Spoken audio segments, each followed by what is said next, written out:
Dear brothers and sisters in the Lord, ప్రభునందు ప్రియ సహోదర సహోదరులారా, today's verse for our meditation is taken from the book of 2 Chronicles 7:3. నేటి దినము మన ధ్యానము కొరకు ఈ వచనము 2వ దినవృత్తాంతముల గ్రంథము 7వ అధ్యాయం 3వ వచనం నుంచి తీసుకోబడింది. They worshipped and praised the Lord, saying, "For he is good." యెహోవా దయాళుడు అని ఆయనను ఆరాధించి స్తుతించిరి. This verse captures the moment when the people of Israel witnessed the extraordinary display of God's power. దేవుని యొక్క మహా అద్భుతమైన శక్తిని ఎప్పుడైతే ఇశ్రాయేలీల ప్రజలు చూసినారో ఆ సందర్భంలో ఈ వచనము మనం చూస్తూ ఉన్నాం. His extraordinary glory they could witness during the dedication of Solomon's temple. సొలొమోను ఆలయము అది ప్రతిష్ఠిస్తున్నప్పుడు దేవుని యొక్క ఆశ్చర్యకరమైన అద్భుతమైన మహిమను వారు చూడగలిగినారు. After the fire from heaven consumes the sacrifices, ఆకాశం నుండి వచ్చిన అగ్ని అది ఈ బలి అర్పణలను దహించిన తర్వాత and the glory of the Lord fills the temple, దేవుని యొక్క మహిమ ఆ ఆలయాన్ని నింపినప్పుడు and the Israelites respond in awe and worship. ఇశ్రాయేలీలు ఎంతో ఆశ్చర్యముతోటి ఇలాగ ఆరాధన ఆరంభించినారు. Their natural reaction is to bow down with their faces to the ground in deep reverence.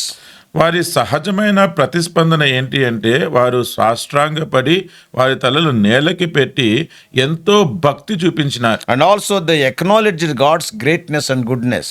దేవుని యొక్క మంచితనము ఆయన గొప్పతనమును వారు ఒప్పుకున్నారు. So in this moment of overwhelming divine presence, ఇటువంటి దైవికమైన సన్నిధి వారి మధ్యలో ఉండడము వారు అనుభవిస్తూ, and the people declared, "He is good, his love endures forever." ఈ ప్రజలందరూ కూడా చెప్పిన మాట, యెహోవా దయాళుడు, ఆయన కృప నిరంతరముండును. This statement reflects a deep understanding of God's character. దేవుని యొక్క గుణశీలం, ఆయన నైజం యొక్క గ్రహింపు ఈ వచనం They తెలియజేస్తుంది. recognized both the power and his enduring mercy and love. దేవుని యొక్క శక్తి ఏంటో, దేవుని యొక్క నిరంతరం ఉండే కృప ఏంటో, దేవుని ప్రేమ ఏంటో వాళ్ళు అర్థం చేసుకున్నారు. The fire and glory reveal God's holiness and majesty. ఆ అగ్ని దేవుని యొక్క మహిమ, దేవుని యొక్క Holiness and majesty. పరిశుద్ధతను, ఆయన యొక్క అధికారాన్ని చూపిస్తూ ఉన్నాయి. మహాత్మ్యమును. Yet the people focus on his goodness and faithful love. అయితే ప్రజలు దేవుని యొక్క దయాళత్వమును, ఆయన నమ్మదగిన ప్రేమను చూడగలుగుతున్నారు. So from this they balanced the character of God. అంటే ఇక్కడ దేవుని యొక్క గుణశీలాన్ని వారు చక్కగా బేరీజు వేసినారు. That is, God is awe-inspiring, we cannot approach him. At the same time, he is compassionate, we can approach him. అంటే దేవుడు ఎంతో తేజస్సు కలిగి మహిమలో ఉన్న దేవుడు, మనము ఆయనని సమీపించలేము. అంతేకాకుండా దేవుడు ఎంతో దయాళుడు, అందుకనే మనము ఆయనని సమీపించి ఆయనను ఆరాధిస్తాం. A beautiful balanced view of God. దేవుని గురించి ఎంతో అద్భుతంగా, ఎంతో సమపాలంలో సమతూల్చి చూసిన సంగతి. So this event take place during a significant time in Israel's history. ఈ సంఘటన ఇశ్రాయేలీల చరిత్రలో చాలా ప్రాముఖ్యమైన సమయంలో జరిగిన It is సంఘటన. at the time of the dedication of Solomon's temple in Jerusalem. యెరూషలేములో సొలొమోను ఆలయము ప్రతిష్ఠిస్తున్నప్పుడు జరిగిన సంఘటన. We all know the temple represented the central place of worship for the nations. మనందరికీ తెలుసు, అక్కడున్న దేశాలందరికీ కూడా ఈ ఆలయము వారందరూ వచ్చి ఆరాధించడానికి కేంద్రంగా ఉండింది. And there the sacrifices were made. అక్కడ బలులు అర్పిస్తూ ఉండేవారు. And there God's presence was sought for. అక్కడ దేవుని సన్నిధి వారు కోరుతూ ఉండేవారు. And in earlier chapters, King Solomon had completed the temple construction. ఈ ముందున్న అధ్యాయాల్లో చూస్తే సొలొమోను రాజు ఈ ఆలయం యొక్క నిర్మాణము ముగించినాడు. He fulfilled the vision that his father David had begun. దావీదు కలిగిన ఆ దర్శనం ఏదైతే ఉందో అది ఈయన నెరవేర్చినాడు. So the temple dedication was not just a national celebration. అందుకని ఈ ఆలయము ప్రతిష్ఠించడం అనేది ఆ దేశమంతా చేసుకుంటున్న పండుగ కాదు. It was a spiritual high point for the people of Israel. అక్కడ ఇశ్రాయేలు ప్రజలందరికీ కూడా ఆత్మీయంగా ఎంతో ఉన్నత స్థితికి తీసుకొచ్చిన ఘటన. The fire from heaven consuming the sacrifices was a visible sign of God's acceptance of the temple and the people's worship. ఆకాశం నుండి దిగి వచ్చిన అగ్ని అది వీళ్ళు ఇచ్చిన బలులను దహించినప్పుడు అందరూ చూస్తుండగా అది దహించినప్పుడు అది దేవుడు వీరి మధ్యలో God's acceptance of the temple and the people's worship. దేవుడు ఆ ఆలయాన్ని అంగీకరిస్తూ ఆ ప్రజల యొక్క ఆ ఆరాధనను కూడా స్వీకరిస్తున్నాడు అని చూపిస్తుంది. So that was a clear indication that God's presence was with his people. అది ఏమి సూచిస్తుంది అంటే స్పష్టంగా దేవుని యొక్క సన్నిధి వారి ప్రజల మధ్య ఉంది అని. For Israelites, ఇశ్రాయేలీయులకి this was a powerful confirmation of God's covenant promises and his ongoing relationship with him. దేవుడు చేసిన నిబంధన వాగ్దానాలు అలాగే వారితోటి కొనసాగించే ఆ సంబంధము గురించి చూపిస్తుంది. So this verse points to the key theological theme about the nature of God and human worship. దేవుని యొక్క స్వభావము నైజము అలాగే మనుషుని యొక్క ఆరాధన ఈ రెండిటి గురించిన సిద్ధాంతపూర్వకమైన విషయాలు మనం ఇక్కడ గమనించగలుగుతున్నాం. First of all, మొదటిగా it emphasizes God's willingness to reveal himself to his people. తన ప్రజలకు దేవుడు తన బయలుపరచుకోవడానికి ఇష్టపడుతున్నాడు అన్న సంగతి తెలియజేస్తుంది. God is not a distant God or God is not a silent God. దేవుడు ఎక్కడో మౌనంగా ఉండి ఎక్కడో దూరంగా ఉండే దేవుడు కాదు. He manifests his power and his presence in tangible ways which we can feel. మనము అనుభవించే రీతిలోనే తన శక్తిని ఆయన సన్నిధిని ఆయన బయలుపరిచే దేవుడు. The fire from heaven and filling of the temple with his glory, they are direct expressions of his desire to dwell among his people. ఆకాశం నుంచి వచ్చిన అగ్ని గాని ఆయన మహిమతోటి ఆ ఆలయము నింపబడింది అన్నా గాని అదంతా కూడా దేవుడు తన ప్రజల మధ్య ఉండాలని కోరుతూ ఉన్నాడు ఆశిస్తూ ఉన్నాడు అన్న చూపిస్తుంది. And secondly, రెండవది the people's response shows the proper attitude toward God. దానికి ప్రజలు ఇచ్చిన ప్రతిస్పందన వారందరూ కూడా దేవుని గురించి సరైన వైఖరి కలిగి ఉన్నారు అని తెలియజేస్తుంది. In awe and humility and gratitude they worshipped the Lord. వారు ఎంతో ఆశ్చర్యంతోటి ఎంతో తగ్గించుకొని వారు కృతజ్ఞతాపూర్వకంగా దేవుని ఆరాధించినారు. The act of bowing down and praising God for his goodness. వాళ్ళు సాష్టాంగ నమస్కారము చేసి దేవుని యొక్క మంచితనము గురించి ఆరాధించడం. And also that is his goodness and his enduring love. యెహోవా దయ గురించి ఆయన కృప నిరంతరం ఉండే కృప గురించి. And it demonstrates the right response to encountering God's presence. That is how we have to go to God's presence. దేవుని సన్నిధిలోనికి మనం ఎలాగ ప్రవేశించాలో ఆయనను ఎలాగ సమీపించాలో అన్న విషయాన్ని ఇది సరైన విధానము అని చూపిస్తుంది. It also highlights that true worship arises from a recognition of God's power and his goodness. దేవుని యొక్క శక్తిని దేవుని యొక్క మంచితనాన్ని మనము గుర్తించినప్పుడు దానికి ప్రతిస్పందన అన్న విషయం మనం ఇక్కడ చూస్తూ ఉన్నాం. And time and again the phrase is repeated, his love endures forever.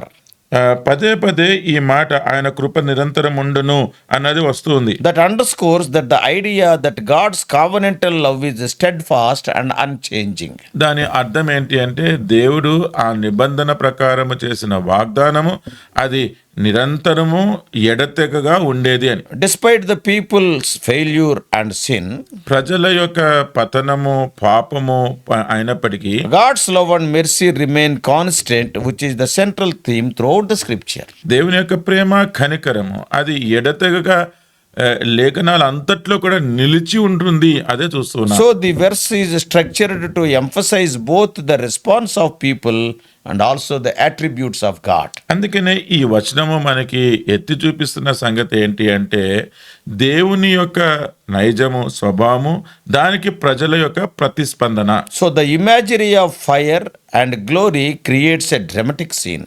అందుకనే అక్కడ ఆకాశం నుంచి అగ్ని దిగి రావడము దేవుని యొక్క మహిమ అక్కడ నింపబడము అదంతా కూడా చూడడానికి ఎంతో గొప్ప నాటకీయమైన విషయంగా కనిపిస్తూ ఉంటుంది. It is setting a stage for the Israelites' reaction of worship. ఇశ్రాయేలీలందరూ కూడా దేవుని ఆరాధించడానికి అక్కడ ఆ సమయం ఏర్పాటు చేయబడినట్టుగా చూస్తున్నాం. The description of them bowing, they bow down. వారు సాష్టాంగ నమస్కారము చేసినారు అన్న మాట with their faces to the ground. వారి ముఖములు నేలకి పెట్టి.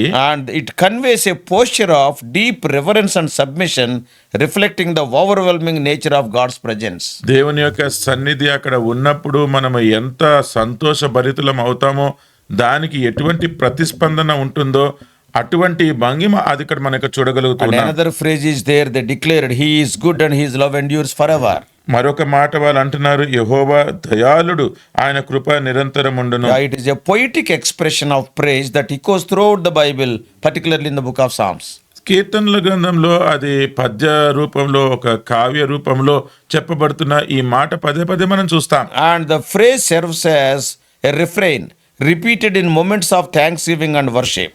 ఈ మాట మనము ఆగి అనేక సార్లు దేవుణ్ణి ఆరాధించాలి, కృతజ్ఞతాస్తుతులు చెల్లించాలి అన్న విషయాన్ని చూపిస్తుంది. If you read Psalm 136, మీరు 136వ కీర్తన there చదివితే are 26 verses. అక్కడ 26 వచనాలు ఉన్నాయి. In every verse we can see His mercy endureth forever, His mercy endureth forever. ప్రతి వచనంలో కూడా ఆయన కృప నిరంతరం ఉండును, ఆయన కృప నిరంతరం ఉండును అన్న మాట చూస్తాం. So it encapsulates two fundamental truths about God. దేవుని గురించిన రెండు ప్రాముఖ్యమైన సత్యములు ఈ ఈ ఈ మాట మనకు తెలియజేస్తుంది. His goodness and His eternal love. ఆయన దయాళుత్వము, ఆయన నిత్యమైన ప్రేమ. And for the Christians today, ఈ ప్రస్తుతమున్న క్రైస్తవులకు this verse speaks of the importance of a heart of worship and reverence before God. మనము దేవుని ఎదుట ఉన్నప్పుడు ఎంతో భక్తితోటి ఒక ఆరాధన హృదయం కలిగి ఉండాలి అన్న విషయాన్ని చూపిస్తుంది. It reminds us that when we encounter God's presence, మనము దేవుని సన్నిధిలో ఎప్పుడైతే మనం నిల్చుంటామో, sometimes through an answered prayer, when our prayers are answered, కొన్నిసార్లు ఎప్పుడైతే మన ప్రార్థనకు ఎప్పుడైతే జవాబు పొందుకుంటామో, or sometimes the moments of spiritual clarity when we get answers to our questions, ఎప్పుడైతే కొన్ని ప్రశ్నలు కలిగి ఉన్నప్పుడు ఆత్మీయమైన సత్యాలు మనకు బయలుపరచబడి దాని యొక్క స్పష్టత మనం గ్రహించినప్పుడు, or in times of worship, లేకపోతే ఆరాధన సమయంలో our response should be one of awe and thanksgiving. మన ప్రతిస్పందన కూడా ఈ రీతిగా దేవుని బట్టి ఆశ్చర్యము చెందుతూ మనము కూడా ఆరాధించాలి, కృతజ్ఞతాస్తుతులు చెల్లించాలి. And God's goodness and His enduring love are still the foundation of our relationship with Him. దేవుని యొక్క దయాళుత్వము, లేకపోతే దేవుని యొక్క మంచితనము గాని, దేవుని యొక్క శాశ్వతమైన ప్రేమ అది మనతోటి నిలిచి ఉండేవే. They are the foundations of our relationship with Him.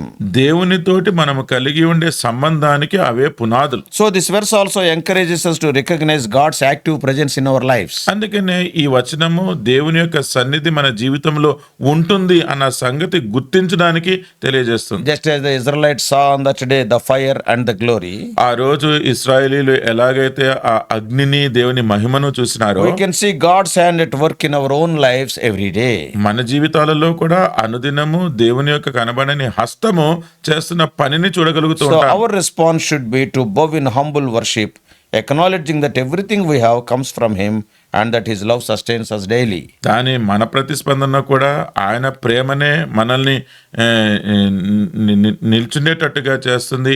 మనం ఆయన కృపను అనుభవిస్తున్నామన్న సంగతికి మనం కూడా దీనులమై ఆయనను ఆరాధించడానికి సిద్ధపడాలి. Yeah, this verse speaks of God's love ఇది దేవుని ప్రేమ గురించి ఈ వచనం మాట్లాడుతుంది. because they themselves are telling His love endureth forever. ఎందుకంటే వారే చెప్తున్నారు ఆయన కృప నిరంతరం ఉండనని, His love. ఆయన ప్రేమ. And despite the overwhelming display of His power and glory, ఆయన ఎంతో అద్భుతమైన తన శక్తిని, తన మహిమను కనపరిచిన తర్వాత, though He is displaying, అది కనపరుస్తున్నప్పటికీ the focus of their praise is on God's goodness and love. వారి ఆరాధన యొక్క కేంద్రమంతా ఏంటి అంటే దేవుని యొక్క దయాళుత్వము, దేవుని యొక్క ప్రేమ గురించి. And this shows that God's power is not something to fear, but to revere because it is rooted in His loving nature. ఇది మనకి ఏం చూపిస్తుంది అంటే దేవుని ప్రేమను బట్టి, లేకపోతే దేవుని సన్నిధిని బట్టి మనం భయపడాల్సిందేమీ లేదు, కానీ అది దేవుని ప్రేమ ఆయన యొక్క ప్రణాళిక, మన యొక్క కలిగిన ప్రణాళికలో నిలిచి ఉంది. And God's willingness to fill the temple with His glory also demonstrates His desire to be close to His people. దేవుడు ఆలయాన్ని తన మహిమతోటి నింపున్నాడు అన్న సంగతి, దేవుడు తన ప్రజల మధ్య ఉండాలని కోరుతున్నాడు అన్న సంగతి చూపిస్తుంది. A loving God does not remain distant. ప్రేమ కలిగిన దేవుడు ఆయన దూరంగా ఉండడు. Instead, he chooses to dwell among those who seek him. దానికి బదులుగా ఆయనను ఎవరైతే వెతుకుతున్నారో వారితోటి నివసించడానికి కోరుతున్నాడు. This intimate relationship, marked by love and faithfulness, is at the heart of God's interactions with humanity throughout the scripture. ఈ సన్నిహితమైన సంబంధము దేవుని యొక్క ప్రేమ ఆయన దయాళుత్వంతో ఏదైతే చూస్తున్నామో అది లేఖనం అంతా కూడా మనం So చూడగలుగుతాం. this verse connects to Jesus Christ in several ways. ఈ వచనము యేసుక్రీస్తు ప్రభు వారికి కూడా మనము అనేక విధాలలో పోల్చుకొని చూడొచ్చు. First of all, మొదటిగా the temple itself is a foreshadowing of Jesus. ఈ ఆలయమే యేసుక్రీస్తు ప్రభు వారి యొక్క ముందు ఛాయ. In the New Testament, క్రొత్త నిబంధనలో Jesus Christ is described as the true temple, a place where God's presence fully dwells among the humanity. యేసుక్రీస్తు ప్రభు వారే నిజమైన ఆలయము అని, ఎక్కడైతే దేవుని సన్నిధి సంపూర్ణంగా వసిస్తూ ప్రజల మధ్యలో ఉంది అన్నది చూస్తున్నాం. In John 1:14 we read, యోహాను 1:14 మనం చూసినాం. and the word became flesh and made his dwelling among us. ఆయన వాక్యము శరీరధారి అయి మన మధ్య వసించెను. And we have seen his glory. మనం ఆయన మహిమను చూసినాం. Jesus Christ is the embodiment of God's glory, just as the temple was filled with the glory in 2 Chronicles.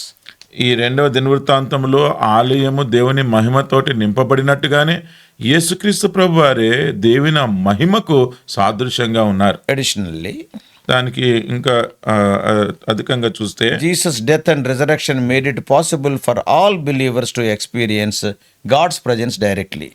యేసుక్రీస్తు ప్రభు వారి యొక్క మరణము పునరుద్ధానము అది దేవుని యొక్క సన్నిధిని ప్రతి ఒక్కరు కూడా అనుభవించేటట్టుగా ఏర్పాటు చేయబడింది. No longer do we need a physical temple or sacrifices to connect with God. మనము దేవునితోటి సంబంధం కలిగి దేవునిని సమీపించడానికి భౌతికపరమైన ఆలయాలు కట్టడాలు మనకు అవసరం లేదు. Because Jesus' sacrifice has opened the way for all the people to come boldly before God. ఎందుకంటే యేసుక్రీస్తు ప్రభువారు చేసిన ఆ త్యాగము అది ప్రతి ఒక్కరు కూడా దేవుని దగ్గరికి ధైర్యముతోటి వచ్చేటట్టుగా చేసింది. If you read Hebrews 10th chapter from verse 19 to 22, హెబ్రీయులకు రాసిన పత్రిక 10వ అధ్యాయం 19 నుంచి 22 వరకు చదివితే those verses explain, ఆ వచనాలు ఏం వివరిస్తున్నాయంటే, through Christ we now have confidence to enter into the most holy place by the blood of Jesus. యేసుక్రీస్తు ప్రభువారి రక్తము ద్వారా మనము ఆయన సన్నిధిలోనికి Most holy place. అతి పరిశుద్ధ స్థలములోనికి బహు ధైర్యమైన ప్రవేశం పొందుకుంటున్నాం. So the phrase his love endures forever also points, ఆయన ప్రేమ నిరంతరము ఉండును అన్న మాట ఇంకా ఏం చూపిస్తుందంటే, it points to Jesus. అది యేసుక్రీస్తు ప్రభువుని చూపిస్తుంది. As he is coming to earth and sacrifice on the cross are the ultimate expressions of God's enduring love. ఆయన భూమి మీదకి వచ్చి మన కొరకు బలియాగంగా చేయబడ్డం అనేది దేవుని యొక్క నిరంతర శాశ్వతమైన ప్రేమను మనకు కనపరుస్తుంది. In Romans 5:8 it is written, రోమా 5:8 ఈ విధంగా రాయబడి ఉంది. but God demonstrates his own love for us in this, while we were still sinners Christ died for us. అయితే దేవుడు మన ఏళ్ల తన ప్రేమను వెల్లడిపరుచుచున్నాడు. ఎట్లనగా మనం ఇంకనూ పాపులమై ఉండగానే క్రీస్తు మన కొరకు చనిపోయెను. Jesus is the ultimate proof that God's love truly endures forever. యేసుక్రీస్తు ప్రభువారే దేవుని ప్రేమ అది నిరంతరము నిలిచి ఉంటుంది అన్నదానికి రుజువు. May God help us to understand this love and experience this love and worship him continually. ఈ ప్రేమను మనము అర్థం చేసుకొని ఈ ప్రేమను మనము అనుభవించి ఎల్లప్పుడూ దేవునిని ఆరాధించేటట్లుగా దేవుడే మనకు సహాయం చేయనుగాక. Let us pray. ప్రార్థన చేసుకుందాం. Loving heavenly Father, ప్రేమ కలిగిన పరలోకపు our తండ్రి, gracious God, మా కృప కలిగిన దేవా, though thou art a God of glory and O Lord, awe-inspiring God, మీరు ఎంతో మహిమాయుతుడమైన అద్భుతమైన దేవుడు అయినప్పటికీ, but you are a God of love and God of compassion. మీరు ఎంతో దయాళుత్వము ప్రేమ కలిగిన దేవుడవు. Because of your glory we cannot approach you, మీ మహిమను బట్టి మేము మిమ్మల్ని సమీపించలేము. but because of your love we can approach you. అయితే మీ ప్రేమను బట్టి మేము మిమ్మల్ని సమీపించగలము. O Lord, what a wonderful thing. Thy desire is to dwell among thy people. ప్రభా, మీ ప్రజలతోటి మీరు వసించాలని కోరుతున్నారు. ఎంత అద్భుతమైన విషయం. In the Garden of Eden we can see that because thou are visiting Adam and Eve regularly. ఏదైనా వనములో ఆదాము అవ్వలను మీరు ప్రతిరోజు దర్శించేవారు. మీ సన్నిధి అనుగ్రహించేవారని చూస్తూ ఉన్నాం. In the tabernacle in the wilderness, we can see the same truth. అరణ్యములో ఉన్న ఆ గుడారములు, పరిశుద్ధ గుడారములో కూడా ఇదే సత్యాన్ని చూస్తున్నాం. Both in the temple of Solomon and the repaired temple, we can see. సొలొమోను ఆలయములోను మళ్ళీ తిరిగి నిర్మించబడిన ఆలయంలో కూడా ఇది చూడగలుగుతాం. Lord Jesus Christ, we are seeing this. యేసుక్రీస్తు ప్రభువులో కూడా ఇదే మేము చూస్తున్నాం. Today in the church, we are seeing the glory of God. నేటి దినము సంఘములో దేవుని యొక్క మహిమను మేము చూడగలుగుతున్నాం. Not only that, O Lord, అంతేకాదు ఓ ప్రభువా, Thou hast made each one of us as the temple of the living God. మమ్మల్ని అందరినీ కూడా ప్రతి ఒక్కరిని జీవము కలిగిన దేవుని ఆలయముగా చేసినారు. O Lord, Thou hast loved us, Thou want to dwell with us. ఓ ప్రభువా, మీరు మమ్మల్ని ప్రేమించినారు, మాలో If we నివసించగోరుతున్నారు. leave this world after becoming Thy children, మీ పిల్లలమైన తర్వాత ఈ లోకాన్ని విడిచిపోతే, O Lord, we will be in the house of the Lord forever and ever. ఓ ప్రభువా, దేవుని గృహములో మేము సదాకాలము ఉంటాము. Oh, new heaven and new earth. నూతన ఆకాశము, నూతన భూమి, O Lord, dwelling together. ఇవి రెండు కలిసి ఉంటున్నాయి. O Lord, help us to understand these truths.